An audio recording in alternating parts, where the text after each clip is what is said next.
Hello, welcome to the Summer Trees discussion. I'm Mrs. Morin and I'm here with Mrs. Wyatt. Oh, and we're here for the discussion on the summer trees.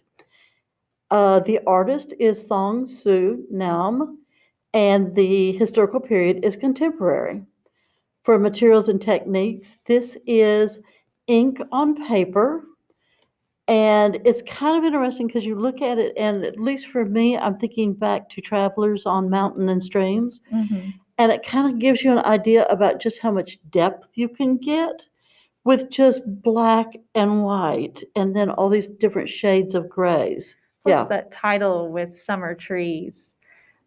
You can kind of picture this being a forest, especially if you've ever been to Louisiana and looked into the woods in Right. Louisiana and seen how dark it can get in those woods. Oh, yeah, and thick. Mm-hmm. Yeah. So the intended purpose was because he wanted to express his identity as a Korean artist by alluding to the literati scholars of the past. And then your patron, there is no patron, and the attendant audience is Western artistic contemporaries. All right. So I'll go ahead and talk about what sumukwa, is that right? Sumukwa means. It basically, during this Oriental ink movement of the 1980s, sumukwa is the Korean pronunciation of the Chinese word for ink wash painting. It's also called a literary painting or literary painting. And two is asking who is the literist, and that is a scholar poet or a scholar artist. This is the type of ideal man that emerged in China in the 11th century or before. Chinese poetry was considered the noblest art, and ink wash painting was its twin. And they basically had these two in the idea of writing a poem and making a painting is using the same tools and techniques.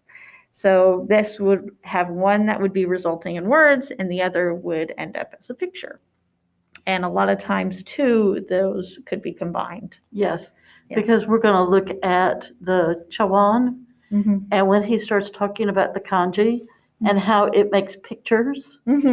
And so calligraphy a lot of times has a image that's involved within it. Yeah. Yes.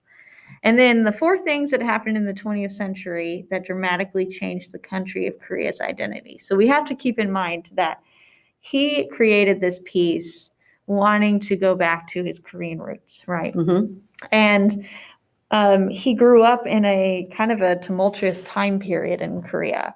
What had happened during the 20th century was the end of Korea's ancient monarchy, colonization by the Japanese, and they had attempted to obliterate the Korean language in its entirety, mass destruction during the Korean War, and then the partitioning of the nation. And to this day, we still have North Korea and South Korea. Correct. So all of those things were very traumatic and for Koreans and establishing their own identity. So that's about everything we have. Do you have anything to add, Mrs. Wyatt? No. All right. Well, thank you so much for watching our video, and I hope that you enjoyed.